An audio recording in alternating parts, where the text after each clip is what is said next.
Your prime numbers are the atoms of arithmetic. They are the numbers that can only be divided by themselves and 1. And numbers like 2, 3, 5, 7, 11, and so on. Every other whole number, like 6 or 100, can be built by multiplying prime numbers together. For example, 6 is 2 times 3, and 100 is 2 times 5 times 5. This is a fundamental rule of numbers. It's called the fundamental theorem of arithmetic. Primes are the building blocks. You can't break them down any further. Because they are so fundamental, people have been fascinated by them for thousands of years. The ancient Greeks knew about them. Euclid proved that there are infinitely many prime numbers. His proof is elegant and simple. He imagined you had a complete list of all the primes. You could then multiply them all together and add 1. This new number wouldn't be divisible by any of the primes on your list. It would always leave a remainder of 1. So this new number must either be a prime itself, or it must be divisible by a new prime that wasn't on your list. Either way, your list was incomplete. Therefore, no finite list of primes can ever be complete. There must be an infinite number of them. That's a beautiful piece of logic. It tells us that, primes go on forever. But it doesn't tell us how to find them. It doesn't tell us if there's a pattern to them. And when you look at a list of prime numbers, they seem to appear almost randomly. They start out close together, 2, 3, 5, 7. Then the gaps between them get bigger. After 13, the next one is 17. After 131, the next is 137. The gaps seem unpredictable. You get long stretches of numbers with no primes at all, and you also get twin primes, pairs of primes that are separated by only one number, like 17 and 19, or 41 and 43. Do twin primes go on forever? Nobody knows. That's another famous unsolved problem. This apparent randomness is what makes primes so difficult. Is there a formula that can generate all the prime numbers? No. People have tried for centuries to find one. They've found formulas that produce primes for a while, but they all eventually fail. The distribution of primes feels like a mix of order and chaos. There's a general trend, but up close, it's a mess. Mathematicians want to understand this trend. They wanted a map. They wanted to be able to predict, at least approximately, how many primes you would find up to a certain number. If you pick a huge number, say a trillion, how many prime numbers are there between 1 and a trillion? You could try to count them, but that would take a very long time. They wanted a formula, an estimate. A young German mathematician named Carl Friedrich Gauss, one of the greatest of all time, thought about this as a teenager in the late 1700s. He spent hours looking at tables of prime numbers. He counted them in blocks of 1,000, then 10,000. He was looking for a pattern in their density. He noticed that as the numbers get bigger, the primes get sparser. He came up with a guess. He guessed that the number of primes up to some number times is approximately times divided by the natural logarithm of x. This is known as the prime number theorem. It's a stunningly good approximation. When times is large, the guess gets closer and closer to the real count in a percentage sense. But it was just a guess. Gauss couldn't prove it. Nobody could for 100 years. The problem was too hard. The tools didn't exist yet. To really understand the primes, you needed to step into a new world of numbers.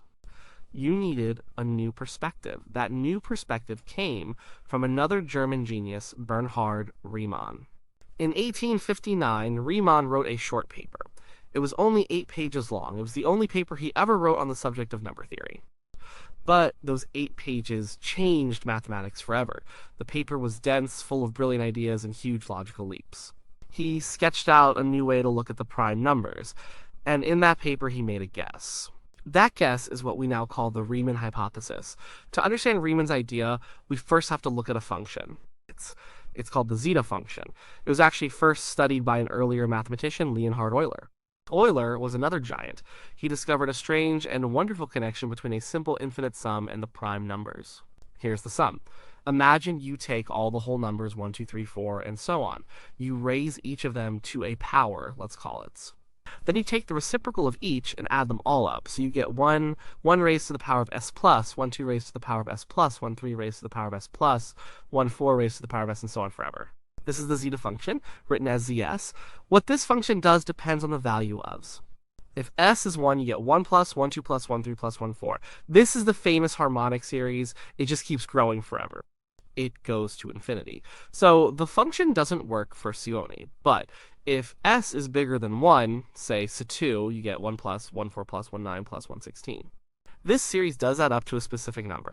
In fact, Euler famously showed it adds up to pi squared divided by 6. But here is where Euler made his magical discovery. He showed that this sum, which is built from all the whole numbers, is also equal to something else. It's equal to an infinite product that involves only the prime numbers. This is a shocking connection.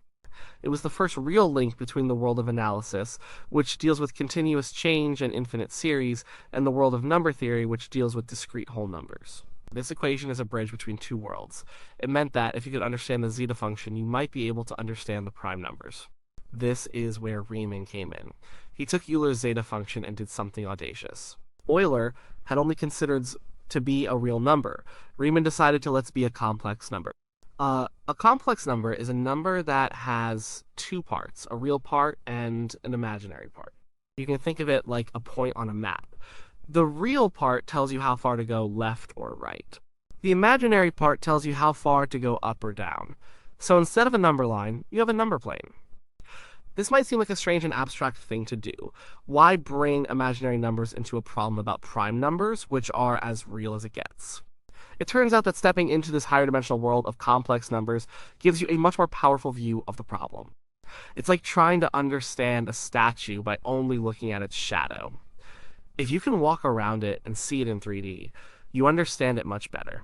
Complex numbers gave Riemann that 3D view. The original formula for the zeta function, the infinite sum, only works when the real part of the complex numbers is greater than 1. For other numbers, the sum just blows up to infinity. But Riemann found a way to extend the function. He used a clever technique called analytic continuation. It's a way of taking a function that is only defined in a small area and stretching it out to cover the whole complex plane. The key is that it has to be stretched in a unique and natural way, so that it remains smooth and well-behaved. He found a way to give a meaningful value to the zeta function for almost every complex number. So now Riemann had this amazing machine, the Riemann zeta function, that was defined across this whole two-dimensional plane. He started to explore it. He wanted to know where this function was equal to 0. A zero of a function is just an input that makes the output equal to 0. Finding the zeros of functions is a very important task in mathematics. They often reveal the function's deepest properties. Riemann quickly found some zeros. He found that the zeta function is equal to 0 at all, the negative even integers 2, 4, 6, and so on forever. These are called the trivial zeros. They are interesting, but they are easy to find and well understood. They don't hold the main secret.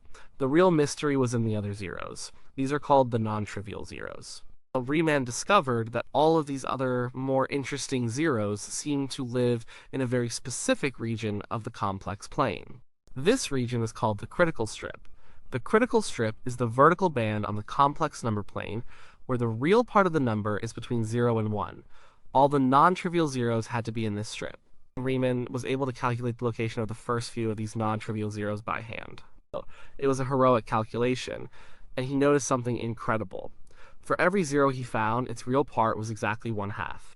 Let's be clear about what this means. A zero is a point on the complex plane. It has a left-right coordinate, the real part, and an up-down coordinate, the imaginary part. Riemann found that all the interesting zeros he could find were not just anywhere in that critical strip between 0 and 1. They were all precisely on the line right down the middle of it. The line where the real part is exactly 1, 2. This line is now called the critical line. And here is the heart of it all. The Riemann hypothesis is a guess. It's the guess that every single one of those non-trivial zeros has a real part of exactly 1/2. All of them. Not just the first few that Riemann calculated, but all of the infinitely many zeros that exist. They all lie on that single, straight line. This is a staggeringly bold claim. He had very little evidence, just a few calculations. He didn't have a proof. He admitted it in his paper. He said it was very probable, but he was setting it aside for now.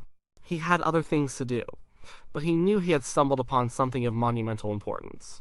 So, why does this matter? Like, who cares where the zeros of some weird function are? The reason it matters goes back to the primes. Riemann discovered an explicit formula for counting prime numbers. It was far more accurate than Gauss's simple approximation. But this formula was strange. It was made of two parts. There was a main smooth part, which was similar to Gauss's guess. And then there was a second part, a correction term. This correction term was what captured the jagged, random, behavior of the primes.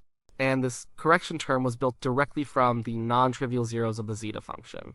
Each non-trivial zero creates a wave in the distribution of prime numbers. You can think of the prime number theorem as the main melody of the primes. It gives you the general tune. The non-trivial zeros of the zeta function are like the harmonies, the overtones. They add all the texture and complexity. They create the noise, the fluctuations around the main melody. The location of each zero determines the frequency and amplitude of one of these waves. If the Riemann hypothesis is true, it means all the zeros are on that critical line with real part 1, 2. This has a profound consequence. It means that the waves created by the zeros are all perfectly in sync in a specific way. It means the noise in the distribution of the primes is as controlled and as minimal as it can possibly be. It puts a strict limit on how chaotic the primes can be. If the Riemann hypothesis is true, it means that the prime numbers are distributed as regularly and as evenly as possible. It doesn't mean they are perfectly regular. We know they are not. But it means that their deviation from the main trend is not wild. The error in the prime number theorem, the difference between the estimate and the real count of primes, is tightly constrained. It would be roughly on the order of the square root of x. That's a very small error when times is large. If the hypothesis is false, it would mean that there is at least 1 zero off that critical line, maybe more. These rogue zeros would have a real part that is not 1, 2. Zeros with a larger real part would create much larger, more discordant waves in the prime number distribution. It would mean the primes are more chaotic, more unpredictable than we believe. The error in the prime and number theorem would be bigger. The beautiful, elegant picture of the primes would be much messier. So, the Riemann hypothesis is not just some abstract statement about a function. It is a statement about the very nature of prime numbers. It's a statement about how much order and how much chaos exists at the heart of mathematics. For over 160 years, the greatest minds in mathematics have tried to prove it. The problem is one of the 7 Millennium Prize problems, selected by the Clay Mathematics Institute in 2000. A correct solution comes with a $1 million prize, but the prize money is secondary. The glory of solving the most famous open problem in mathematics is the real prize. The search for a proof has led to the development of vast new areas of mathematics. It has forged connections between fields that seemed completely unrelated. The problem is a mountain that has forced mathematicians to invent new climbing tools. What has been done so far? In 1914, the British mathematician G.H. Hardy proved that there are infinitely many zeros on the critical line. This was a major step. It showed that Riemann wasn't just lucky with his first few calculations. There really is something special about that line, but it didn't prove that all the zeros are on the line. There could still be infinitely many zeros on the line and also some others lurking somewhere else in the critical strip. Later, mathematicians like Attel Selberg proved that a positive proportion of the zeros must lie on the line. Over time, that proportion has been pushed up. We now know that at least 40% of the non-trivial zeros are on the critical line. But 40% is not 100%. Another line of attack has been computational. With the help of computers, we can calculate the location of the zeros to incredible precision. We have checked the first 10 trillion zeros, and every single one of them is exactly on the critical line. Not a single one has been found off of it. This is extremely strong evidence. If the hypothesis were false, you might expect to have found a counterexample by now. But it is not a proof. There are infinitely many zeros. Finding 10 trillion on the line doesn't mean the 10 trillion in first isn't somewhere else. In mathematics, evidence is not proof. A proof must be a chain of pure logical deduction that holds for all cases all the way to infinity. The problem is so hard because it connects the continuous world of complex analysis with the discrete world of number theory. These two worlds speak different languages. The zeta function is smooth and continuous. The primes are jagged and discrete. The hypothesis is the bridge, but we don't know how to cross it. In a strange twist, the Riemann hypothesis has appeared in other, seemingly unrelated areas. In the 1970s, the physicist Freeman Dyson and the mathematician Hugh Montgomery were talking at Princeton. Montgomery had found a formula that seemed to describe the spacing between the non-trivial zeros on the critical line. Dyson, a physicist who worked on quantum mechanics, recognized the formula. He said it was the same formula that describes the spacing of energy levels in the nucleus of a heavy atom, like uranium. This was a bizarre and stunning connection. Why would the zeros of a pure mathematical function related to prime numbers behave like the energy levels in a quantum system? Nobody knows for sure. But it suggests that there might be some unknown physical system whose energy levels correspond to the zeros of the zeta function. If such a system could be found and understood, it might provide a path to a proof. This connection to physics has given mathematicians a new way to think about the problem and a renewed sense of hope that the hypothesis is true. It feels less like a random guess and more like a deep, undiscovered law of nature. There is also a version of the Riemann hypothesis for objects called finite fields. This is a more abstract setting, but the underlying structure is similar, and in that setting the equivalent of the Riemann hypothesis was proven. It was proven by the mathematician Pierre Deligne in the 1970s, work for which he won the Fields Medal, the highest honor in mathematics. This proof for a related, simpler problem gives more hope that the original hypothesis is also true. It shows that this kind of deep structure is not a fantasy. So, what would happen if someone finally proved the Riemann hypothesis? It would be a monumental event in science and mathematics. Hundreds, if not thousands, of other mathematical theorems have been proven with the assumption that if the Riemann hypothesis is true, then. If the hypothesis were proven, all of those conditional results would instantly become solid theorems. It would firm up the foundations of a huge part of number theory. Our understanding of the distribution of prime numbers would be put on a completely solid footing. It would be a moment of profound clarity. And what if someone disproved it? What if they found a zero that was not on the critical line? That would be just as spectacular. It would mean that the primes are more chaotic than we ever imagined. It would mean that the elegant picture that mathematicians have built up over a century is wrong. It would be a shock. But it wouldn't be the end of mathematics. It would open up a whole new set of questions. Why is that zero off the line? Are there others? What pattern do they follow? In some ways, the disproof would be even more exciting because it would reveal a new and unexpected structure in the world of numbers. But most mathematicians believe the hypothesis is true. The evidence, both computational and theoretical, is just too strong. The connections to other fields, like physics, make it feel too natural to be false. It seems to be part of the deep fabric of the universe. The Riemann hypothesis represents something essential about the human quest for knowledge. It starts with something simple and fundamental, the prime numbers. It leads to a question that is easy to state but incredibly hard to answer. The question isn't about some obscure man-made construct. It's about the very numbers we use to count the world around us. It shows that even in the most logical and rigorous of fields, there is still room for mystery, intuition, and faith. Riemann had a deep intuition that his guess was correct. For over a century and a half, mathematicians have shared that intuition. They have a sense of beauty and elegance, and the Riemann hypothesis is beautiful. A world where it is true feels cleaner, more orderly, more right. The quest to solve it has pushed the boundaries of our understanding. It has forced us to build new tools, to see new connections, to explore new worlds of thought. Whether it is proven true or false, the journey to understand it has already enriched mathematics beyond measure. It stands as a testament to the power of a single, brilliant idea to inspire generations of thinkers. It is a locked door. We can see the shape of the keyhole. We can guess what the room behind it looks like.